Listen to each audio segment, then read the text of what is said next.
Angela, tapos na tayo. May iba na akong mahal. At siya ang gusto kong pakasalan. Galit at malamig na boses na sabi ni Martin. Anong sinasabi mo, Martin? Naguguluhan at umiiyak na tanong ni Angela. Mahal mo ko, diba? Magkakaanak na tayo.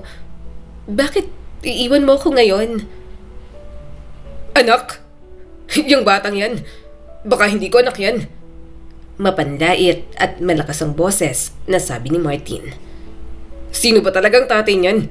Narinig ko ng totoo. Sinabi ni Mama, nakita ka niyang may kasamang ibang lalaki. Huwag mo akong gawing tanga, Angela. Hindi totoo yan.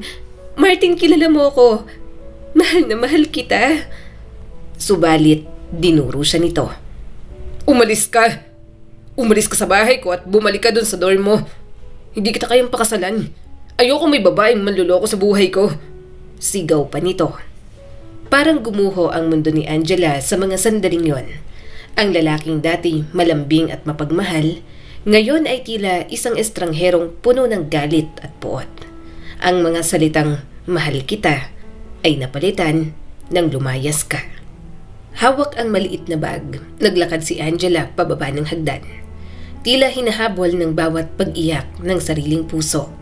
At sa paanan ng hagdan, isang malamig na titig ang bumungad sa kanya. Si Aling Rosalie, ang nanay ni Martin. Oh, aalis ka na pala. Mapanlait na sabi ng ginang. Mabuti naman, hindi ka nararapat para sa anak ko. Mayabang na sabi nito. Hindi na nagsalita si Angela. Narinig niya ang lahat sa paraan ng pagtingin ni Aling Rosalie. Isang tingin na puno ng pagdudusta at pagmamataas. Nang makalabas siya sa bahay ng mga ito, tuluyan ng tumulo ang kanyang mga luha. Paano ko sisimulan to ng mag-isa? Paano ko bubuhayin tong bata na nasa aking sinapupunan? Pabulong niyang tanong sa kanyang sarili. Wala siyang mapuntahan kundi ang lumang dormitoryo na minsang tinirhan niya bilang estudyante. Doon, pinayagan siyang manatili pansamantala. Isang maliit na kwarto na amoy lumang pintura at kahirapan. Sa bawat gabi, habang humahampas ang malamig na hangin sa kortinang kupas, iniisip niya kung paano siya muling babangon. Ang mga perang kinikita niya sa pagtatrabaho ay napupunta lahat sa mga gamit ng kanyang dinadalang sanggol. Wala siyang ginagastos para sa sarili. Pati pagkain, tinitipid. At nang dumating ang araw ng panganganak, isang malakas na ulan ang saksi sa pagluha niya ng sakit at pag-asa.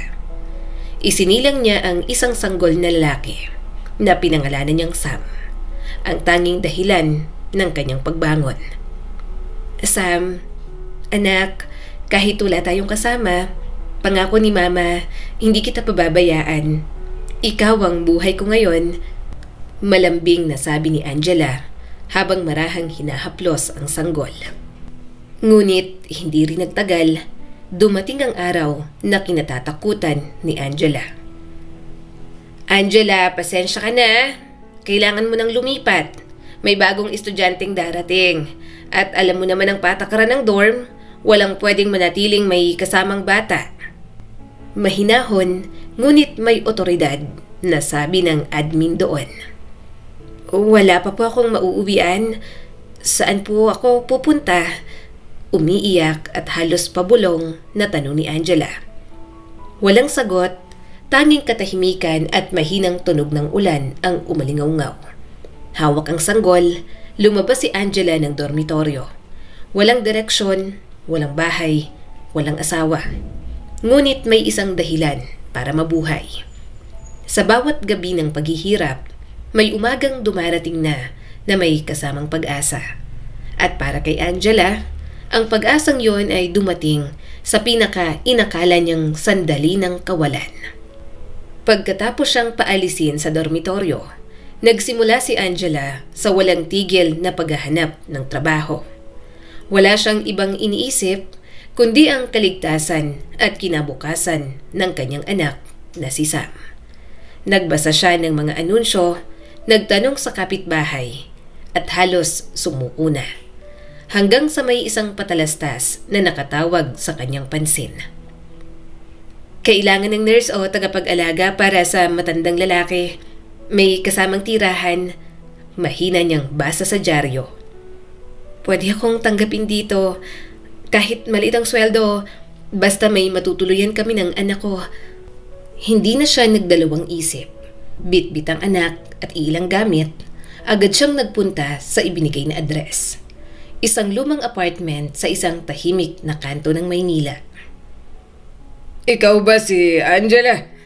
Mahina ngunit mabait na tanong ng matandang lalaki. Ikaw ang nurse na tinawagan ko? Opo, ako po yun. Magalang na sagot ni Angela. Pasensya na po kung may kasama akong bata. Wala po kasi akong mapag-iwanan. Sige na. May maliit akong kwarto sa dulo. Nakangiting sabi nito, sabay turo ng pasilyo. Hindi kalakihan pero pwede kayong tumira doon. Tutulungan mo lang akong magbuhat, magbigay ng gamot at maghanda ng pagkain. Sabi pa nito. At doon, nagsimula ang bagong yugto ng buhay ni Angela. Araw-araw siyang nagluluto ng pagkain, nagpapaligo, nagpapalit ng damit at nag-aalaga ng buong puso.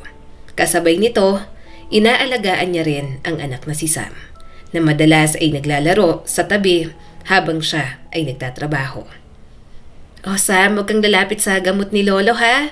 Maglaro ka lang dyan sa tabi ni Mama," malambing niyang sabi sa anak. "Opo Mama, tingnan mo, gumuhit ako ng araw oh," masiglang sabi ng bata. Ang bait ng anak mo, Angela. At ikaw, matagal na akong hindi inaalagaan ng ganito. Salamat, Iha. Lumipas ang 2 taon at sa panahong yon, ang matandang lalaki ay naging parang ama na rin kay Angela. Hindi man sila magkadugo, ngunit napuno ng pagmamahal ang bahay na dati malamig at tahimik. Angela, kapag wala na ako, huwag kang malulungkot. Gusto kong masaya ka. Pinaganda mo ang mga huling araw ko.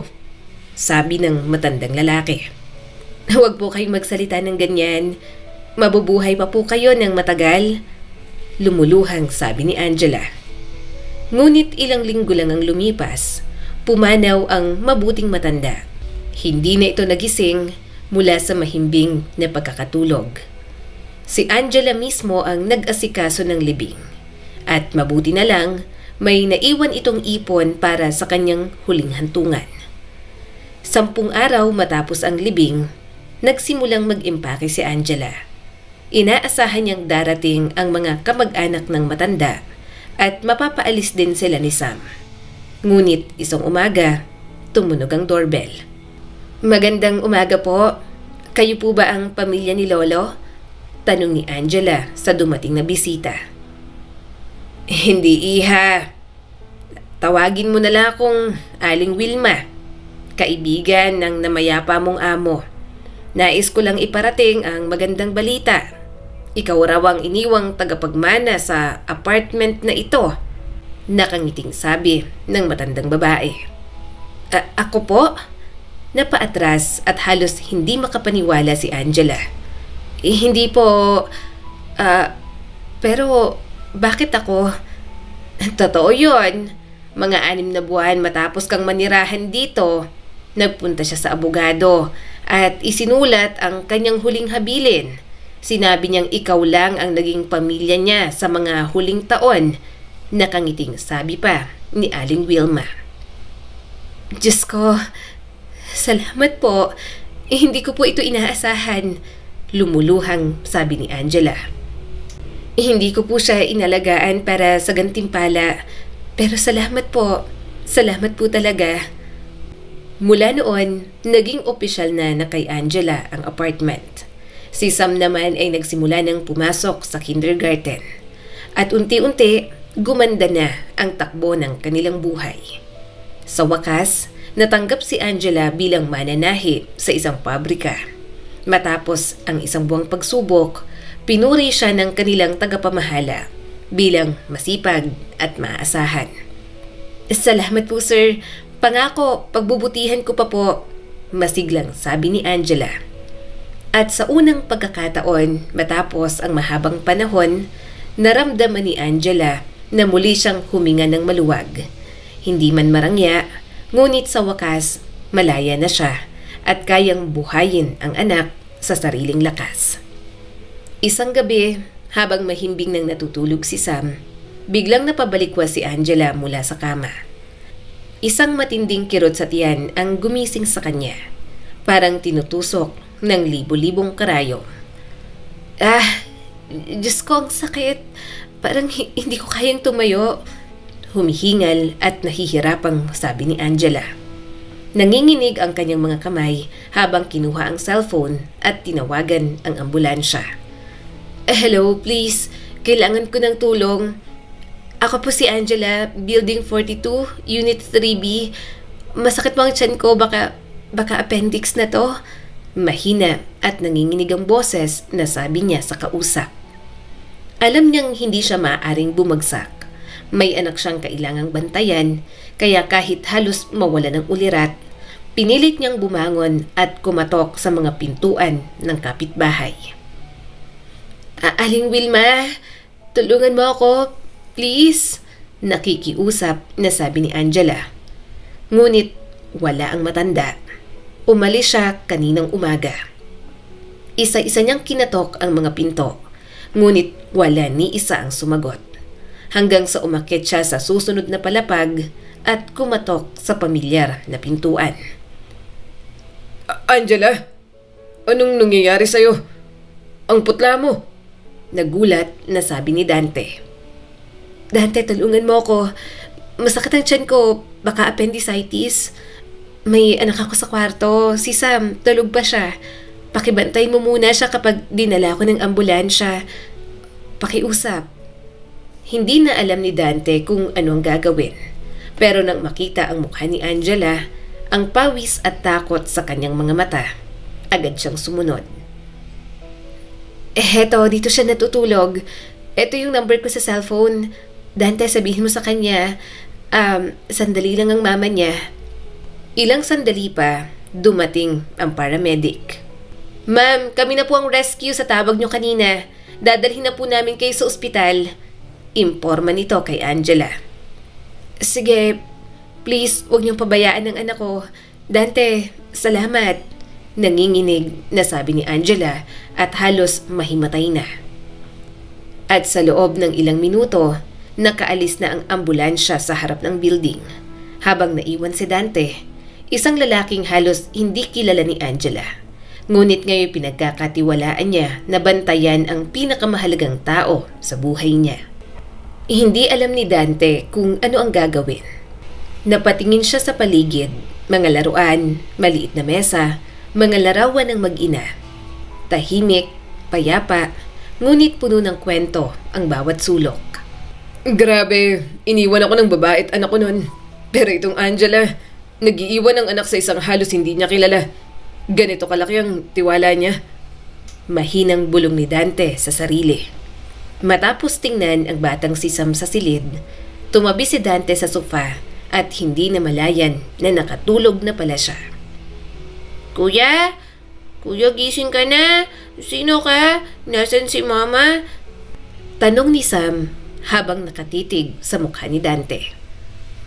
Nagulat si Dante pero ngumiti ng bahagya. Ikaw pala si Sam. Ako si Dante. Si Mama mo nagkasakit kagabi. Pero huwag kang mag-alala, nasa ospital siya at ligtas na siya. Hindi po ba tayo papasok sa kindergarten? Nakangiting tanong ni Sam. Hindi ko alam eh. Ano bang ginagawa niyo tuwing umaga? Tanong ni Dante. Kumakain kami ni Mama ng tinapay, juice, tapos minsan ice cream. Yung breakfast namin, laging may kanin at itlog. Nakangiting sabi ng bata. Natawa naman si Dante dahil mukhang matalino si Sam kahit maliit pa lang ito. Ganun ba? Di sige, little boss. Maghanda tayo ng special breakfast.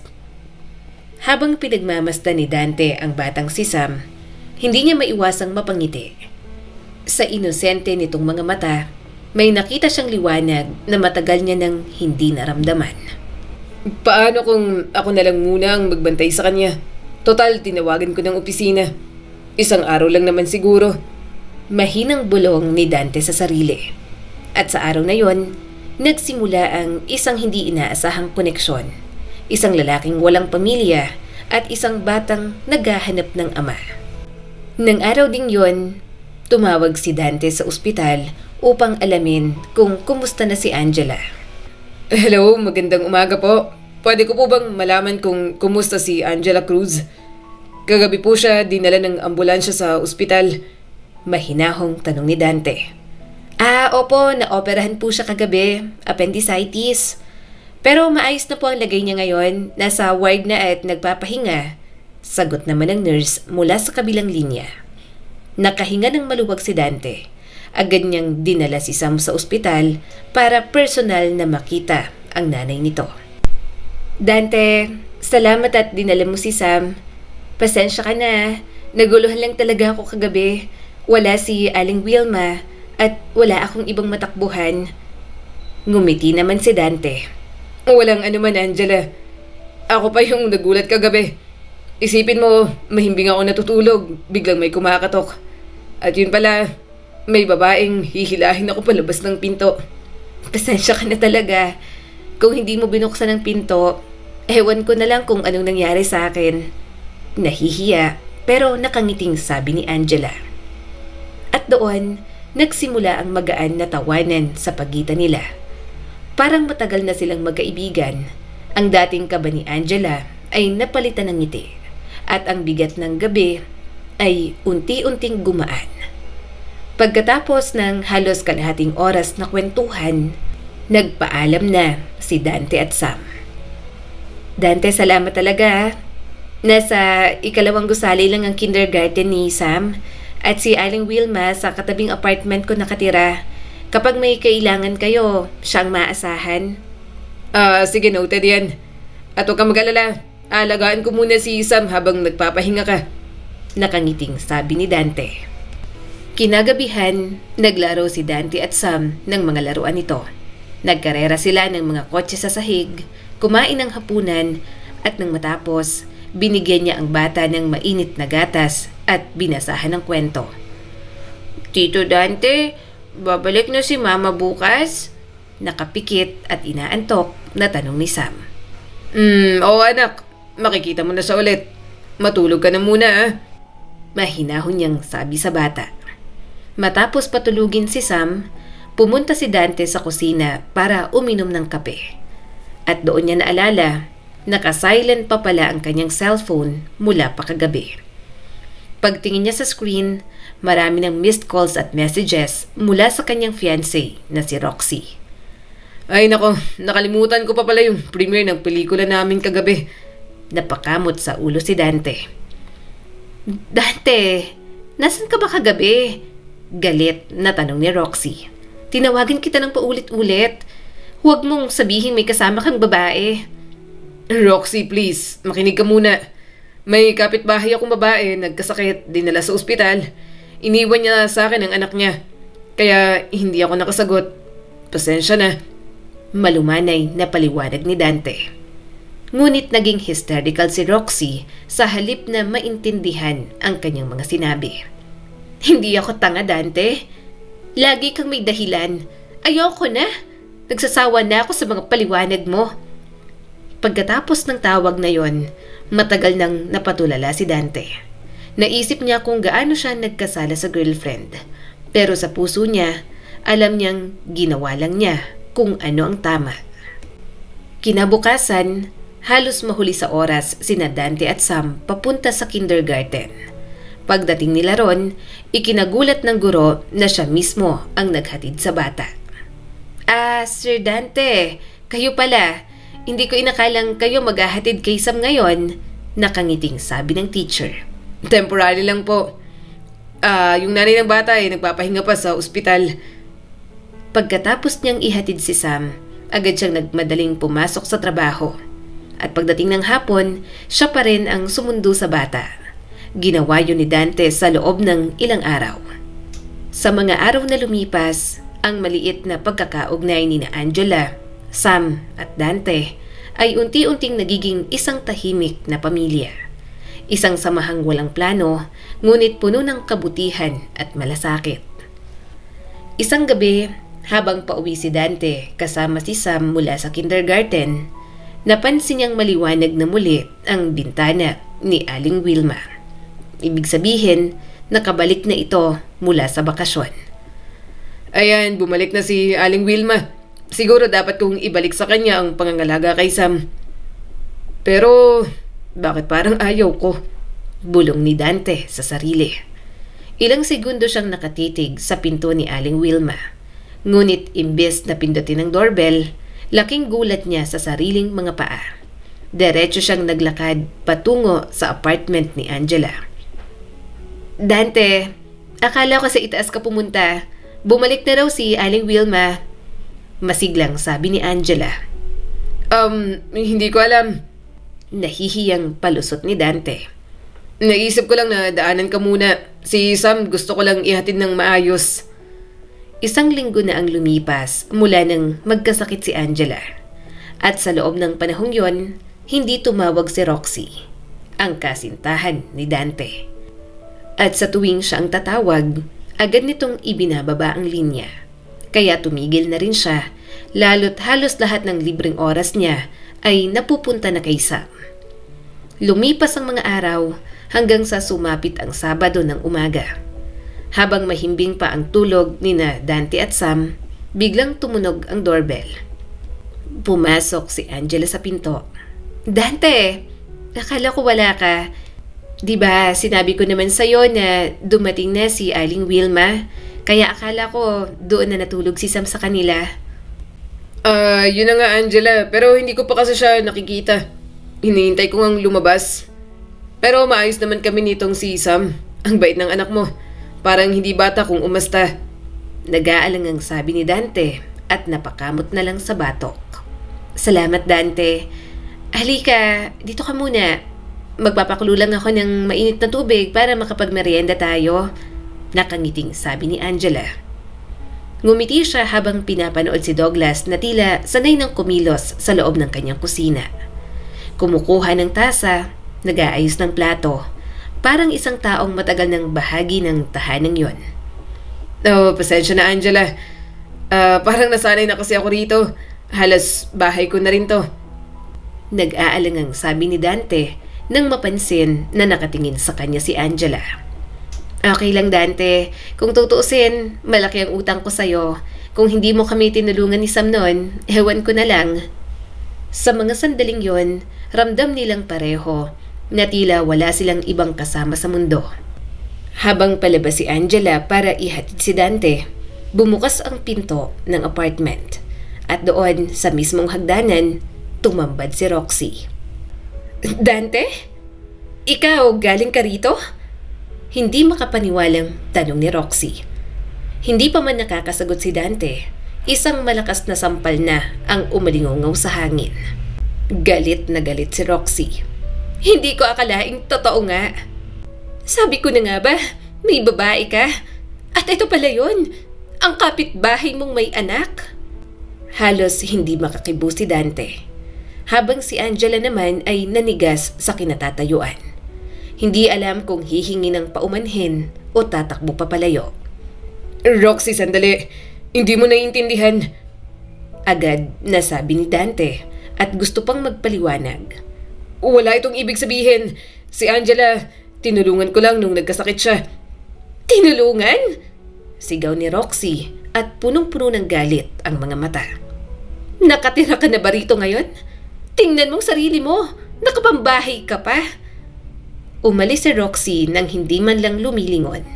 At sa isang iglap, ang katahimikan ng umaga ay napalitan ng bigat ng kahihiyan.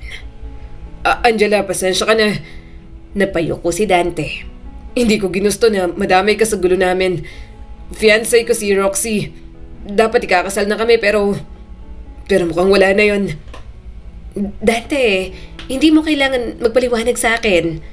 Nahihiyang sabi rin ni Angela. Pero kung gusto mo, Maaari ko siyang kausapin. Baka kailangan lang niyang marinig ang totoo mula sa akin.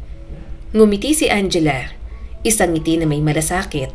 Kahit siya mismo ay nasasaktan para sa lalaking sa maikling panahon ay naging kaibigan at sandigan niya. Kinabukasan, naghintay si Angela sa hagdan ng gusali. May nais siyang kausapin, si Roxy. Hindi para makipagtalo, kundi upang ipaliwanag ang katotohanan at linisin ang maling akala. Roxy, sandali lang. Pwede ba kitang makausap? Mahinahon at kinakabahan na tanong ni Angela. Ikaw? Bakit? May gusto ka pa bang sabihin? Naiinis na tanong ni Roxy. Alam kong galit ka pa kay Dante, pero maniwala ka, wala kaming relasyon. Nagkasakit lang ako at tinulungan niya akong alagaan ng anak ko. Wala akong balak sirain ang relasyon ninyo. Mahina, ngunit totoo na paliwanag ni Angela. Tahimik si Roxy ng ilang sandali hanggang sa tuluyan siyang napabuntong hininga. Hindi ko alam kung anong iisipin ko.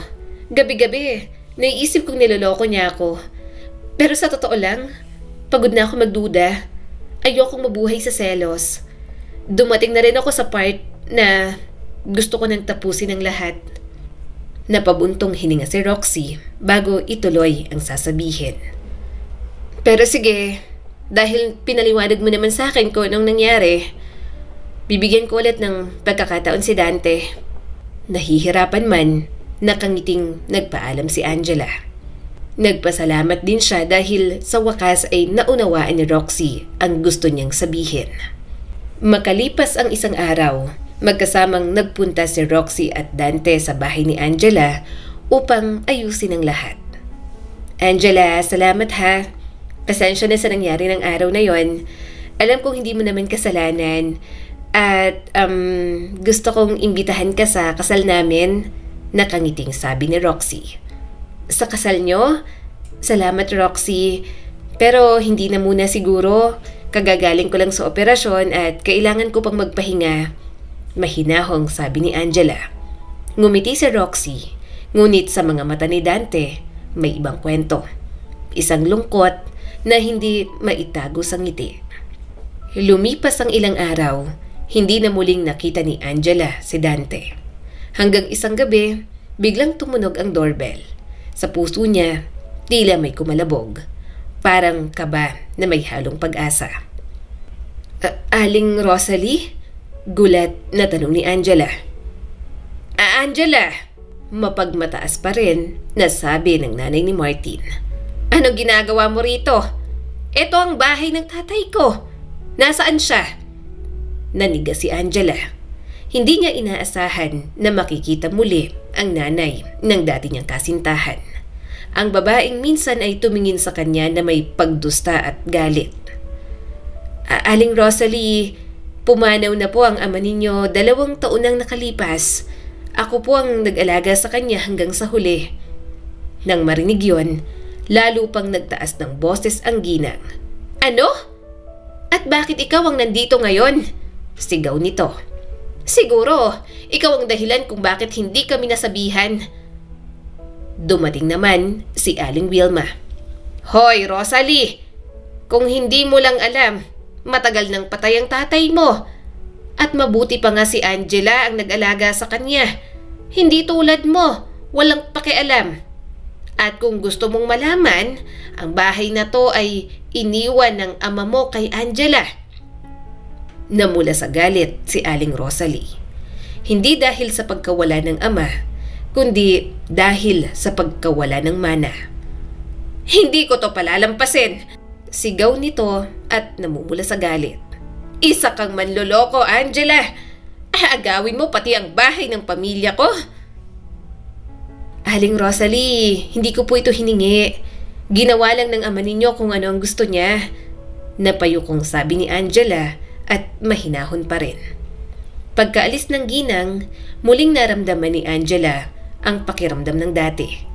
Ang pakiramdam ng taong binabalot ng dumi, ng maling paratang, ng kawalang hustisya. Kinagabihan, muling may kumatok sa pinto. Pagbukas ni Angela, isang mukha mula sa nakaraan. Angela! Ako to! Galit at bastos ang tono na sigaw ni Martin. Mananatili ako rito simula ngayon. Bahay to ng pamilya namin. Kaya lumayas ka. Hindi ka pwedeng tumira rito, Martin. Matatag na sagot ni Angela. Umalis ka na bago pa ako tumawag ng pulis. Ano? Akin to. At wala kang karapatang... Sigaw ni Martin at itinaas ang kamay. Ngunit bago pa man siya makagalaw, isang malakas na kamay ang humawak sa kanya mula sa likod. Bitiwan mo siya, Martin. Malamig na boses na sabi ni Dante. Kung makikita pa kitang lumapit kay Angela, ako mismo ang haharap sa'yo. Tahimik si Angela. Ang bigat ng sandaling yon ay napalitan ng pag-iyak. Ngunit hindi na dahil sa takot, kundi sa ginhawang may umaalalay muli sa kanya. Hello, Sam. Namiss kita.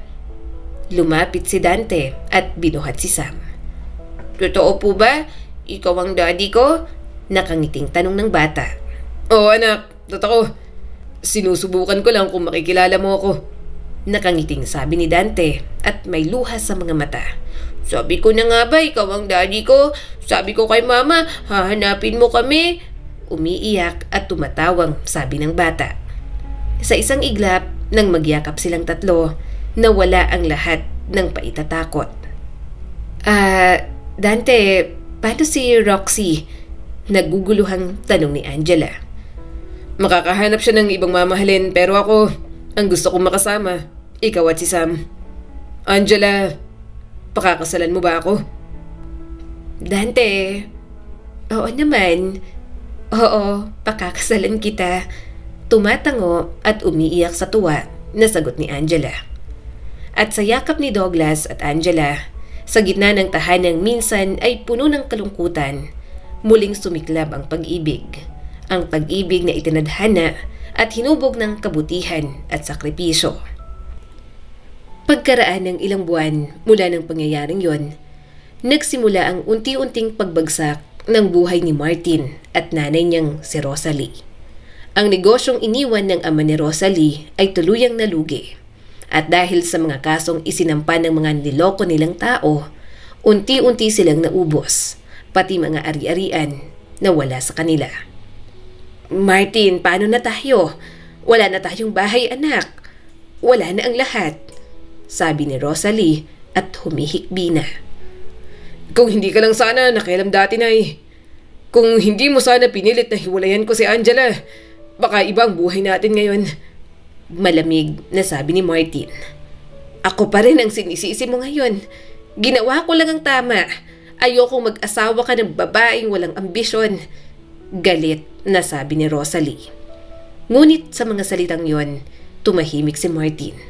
Ngayon niya lang naunawaan ang babaeng itinaboy niya noon, ang babaeng pinagtabuyan at iniwan sa ulan.